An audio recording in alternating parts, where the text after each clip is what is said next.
Salut à tous, j'espère que vous allez bien. Aujourd'hui, j'ai une super vidéo pour vous. Barça, Real, un classico enflammé sur le terrain, mais aussi dans les coulisses. Mercato Barça, 65 millions d'euros pour un renfort italien. Mercato, Neymar frappe à la porte du Barça, mais Hansi Flick lui répond sans détour. Alors regardez-la jusqu'à la fin. Si ce n'est pas encore fait, abonnez-vous à la chaîne et activez la cloche de notification pour ne rater aucune de mes prochaines vidéos. Mon objectif, atteindre les 40 000 abonnés, et j'ai besoin de vous pour y arriver. Un immense merci à chacun d'entre vous pour votre soutien. Vous êtes les meilleurs. Barça, Real, un classico enflammé sur le terrain, mais aussi dans les coulisses. Le 26 avril prochain, une date que tous les amoureux du football espagnol ont déjà cochée avec impatience. Ce jour-là, le FC Barcelone et le Real Madrid s'affronteront dans une finale explosive de la Coupe du Roi, au mythique Stade Olympique de Séville. Une nouvelle page s'apprête à s'écrire dans l'histoire déjà monumentale du plus grand classique du football mondial. Mais alors que les projecteurs devraient être braqués sur les enjeux sportifs, les compositions d'équipe, ou encore les plans tactiques des entraîneurs, une ombre dérangeante vient obscurcir ce moment tant attendu, une polémique grandissante autour de la revente illégale de billets. Car oui, alors même que les supporters se préparent à vivre un nouveau duel épique entre les Blaugrana et les Merengues, le club catalan mène un autre combat, moins visible, mais tout aussi stratégique, celui contre les abus liés à la billetterie. Un phénomène qui prend de l'ampleur depuis plusieurs saisons, mais qui atteint aujourd'hui un niveau critique à l'approche d'une finale aussi emblématique. Tout a commencé avec une simple constatation, plusieurs socios, ces membres historiques du FC Barcelone, tirés au sort pour obtenir des places pour la finale, ont été pris la main dans le sac, tentant de revendre leurs billets à prix d'or sur le marché parallèle. Des plateformes spécialisées, souvent opaques, ont vu apparaître des tickets vendus à des prix multipliés par 2, 3, voire 5, comparés aux tarifs officiels. Une pratique formellement interdite par le règlement du club et par la Fédération royale espagnole de football. Face à cette situation jugée inacceptable, le FC Barcelone a réagi avec une fermeté totale. Dans un communiqué officiel, le club a dénoncé la revente non autorisée de billets et a annoncé une série de mesures radicales pour faire respecter l'éthique, la légalité, et surtout, pour protéger les véritables supporters. Plus grand que, tous les billets détectés comme étant revendus via des canaux non officiels seront immédiatement annulés et rendus invalides pour l'accès au stade de la Cartuja. Cette déclaration marque un tournant. Le Barça refuse désormais de fermer les yeux sur ces agissements. Et il ne s'agit pas uniquement d'un rappel à l'ordre. Le club met en place des outils de surveillance, traque les numéros de série des billets, surveille les plateformes suspectes, et annonce des sanctions allant de l'annulation pure et simple des tickets jusqu'à des poursuites disciplinaires et judiciaires. Mais pourquoi une telle réaction? Parce que au-delà du simple aspect légal, cette revente sauvage est vécue comme une trahison de l'esprit culé. Le FC Barcelone se veut un club proche de son peuple, de ses socios, de sa communauté. Permettre à certains de tirer profit de leur statut au détriment des autres fans va à l'encontre de cette philosophie. Les billets, comme l'a rappelé le club dans son message, sont nominatifs, personnels et incessibles. Il est donc techniquement impossible de les transférer à un autre appareil mobile ou de les revendre. Toute tentative de contournement est vouée à l'échec et à la sanction. Le club a également mis en garde ceux qui seraient tentés d'acheter un billet via ces circuits parallèles. Aucun remboursement ne sera possible. Aucune validation d'accès ne sera tolérée. Ces billets seront tout simplement inutilisables le jour du match. Pire encore, leurs détenteurs pourraient se voir interdire l'accès aux installations de la Cartuja, et ce même après avoir fait des kilomètres ou investi des sommes considérables. Dans un souci de transparence, le FC Barcelone a aussi précisé qu'il n'abandonnait pas ses socios déçus. Des démarches ont été entreprises pour tenter d'obtenir un quota supplémentaire de billets à distribuer aux membres n'ayant pas été tirés au sort. Malheureusement, la réponse de l'organisateur a été sans appel, aucun billet additionnel n'est disponible. Tous ont été attribués. À travers cette situation, on mesure l'ampleur de l'événement. Le Barça, Real Madrid, ce n'est pas juste un match de football. C'est une affaire nationale, une rencontre capable de faire vibrer l'Espagne entière, d'arrêter le temps, de faire jaillir les passions, mais aussi d'alimenter les tensions économiques et les dérives commerciales. Le FC Barcelone le sait, cette finale peut marquer un tournant dans sa saison. Elle pourrait sceller un doublé, renforcer la dynamique de groupe, et envoyer un message fort à la concurrence. Mais le club sait aussi que l'image qu'il renvoie hors du terrain est tout aussi importante que le résultat sportif. D'où cette détermination sans faille à protéger l'équité, la légitimité et la passion authentique. En résumé, la guerre contre le Real Madrid se jouera sur le terrain le 26 avril. Mais la première victoire, le Barça veut l'obtenir dès maintenant, en imposant ses règles, en défendant ses valeurs, et en empêchant la corruption de l'esprit du jeu par l'appât du gain. Mercato Barça, 65 millions d'euros pour un renfort italien. Le FC Barcelone, toujours en quête de renfort pour la saison à venir, garde un œil attentif sur plusieurs cibles potentielles, notamment du côté de l'Italie. Parmi ces cibles figure Sandro Tonali, un milieu de terrain italien dont l'histoire avec le club catalan remonte à plusieurs années. Le joueur de Newcastle United, qui a fait un grand saut en Première Ligue après son passage à l'AC Milan, continue de figurer dans les radars du Barça. Si le club catalan n'a pas concrétisé d'offres ces dernières saisons, son intérêt pour l'international italien ne semble pas avoir diminué.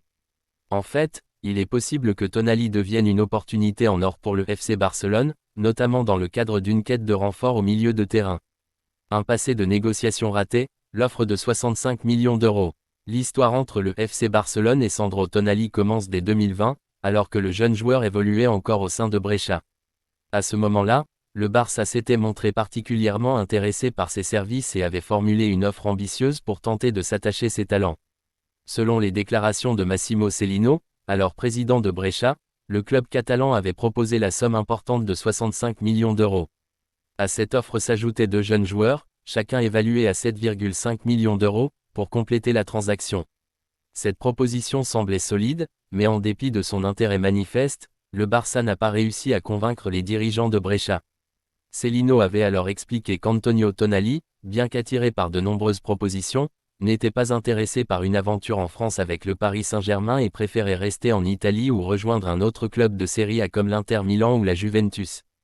Au final, l'Italien a choisi de rejoindre l'AC Milan, où il a rapidement évolué au plus haut niveau, ce qui a permis à sa cote de grimper en flèche.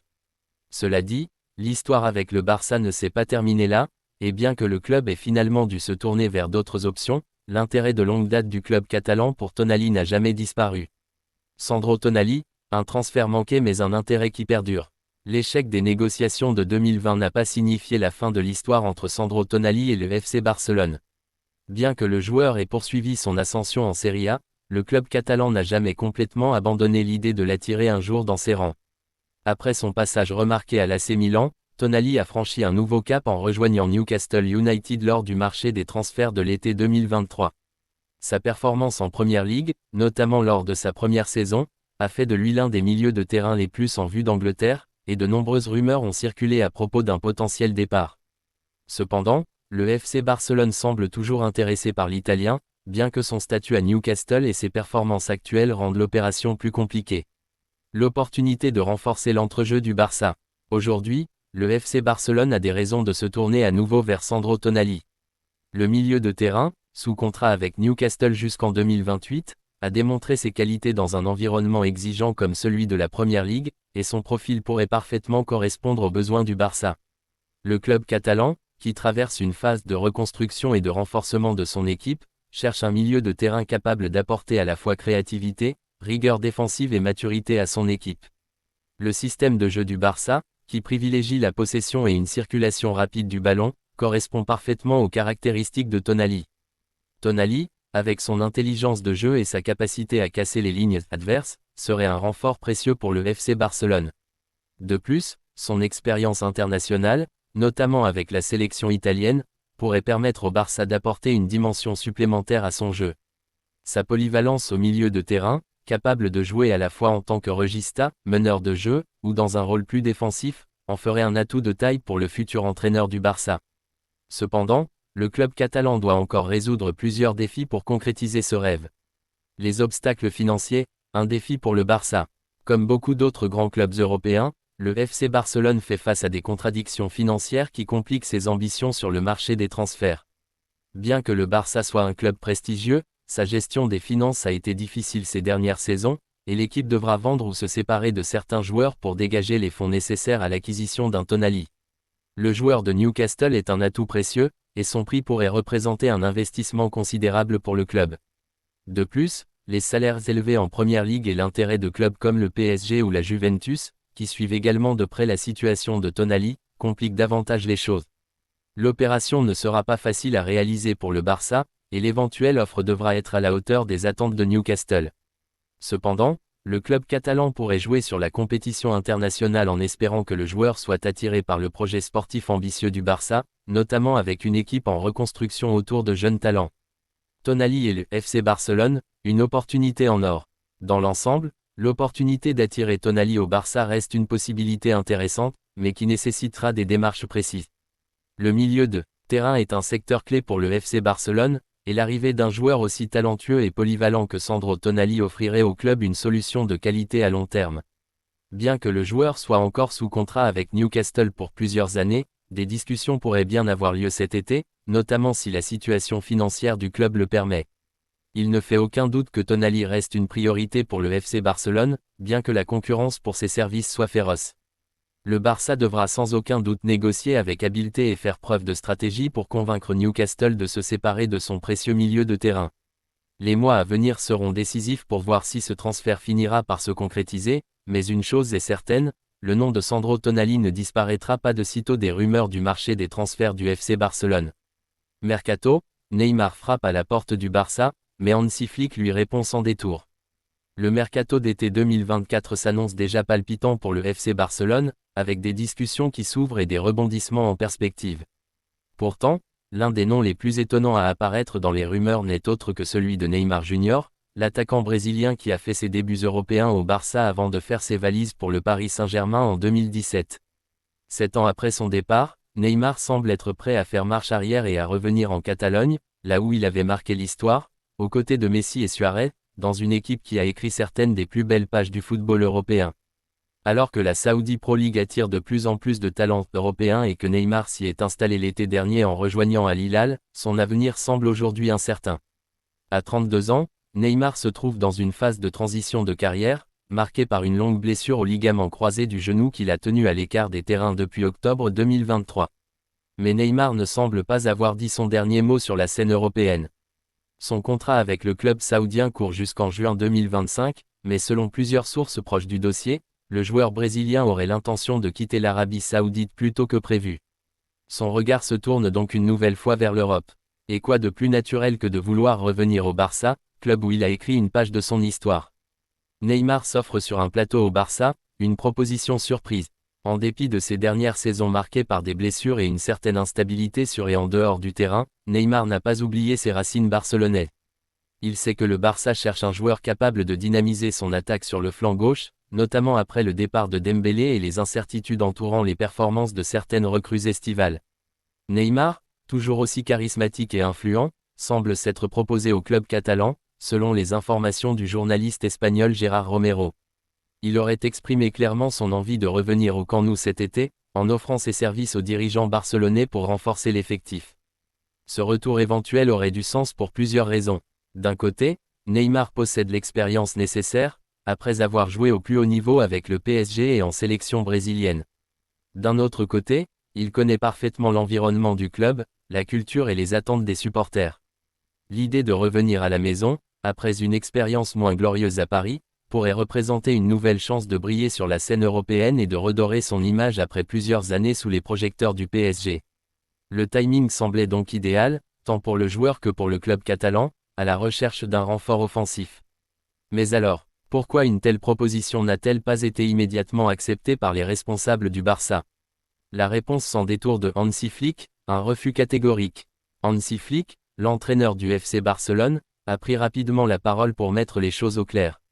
L'ancien sélectionneur de l'Allemagne, connu pour sa rigueur tactique et son approche pragmatique du jeu, n'a pas hésité une seconde avant de repousser l'idée d'un retour de Neymar. Pour lui, l'avenir du Barça ne passe pas par un retour en arrière, mais bien par la construction d'un projet collectif solide et équilibré. Neymar, malgré son talent indéniable, n'entre pas dans les plans de Flick, qui cherche à bâtir une équipe dynamique, jeune et disciplinée.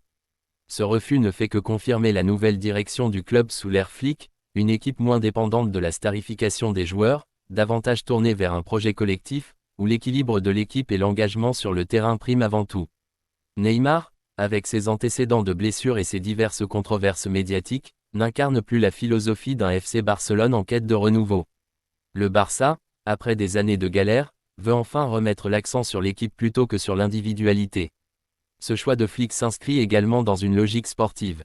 Le Barça cherche à rajeunir son équipe, à se tourner vers des joueurs plus jeunes et à solidifier son collectif. La vision de Flick est claire, recruter des talents qui correspondent à un projet sur le long terme, et non des stars en fin de cycle. La situation de Neymar, marquée par des blessures récurrentes et un manque de constance au plus haut niveau, ne correspond donc pas à cette philosophie. Les pistes alternatives du Barça, Federico Chiesa, un autre choix stratégique. Alors que le retour de Neymar est désormais hors de question, le FC Barcelone n'a pas pour autant abandonné l'idée de renforcer son aile gauche. Et Flick et ses dirigeants se sont tournés vers Federico Chiesa, l'ailier de la Juventus, comme alternative sérieuse à Neymar. Un joueur plus jeune, 24 ans, et dont le potentiel est encore largement inexploité au plus haut niveau européen.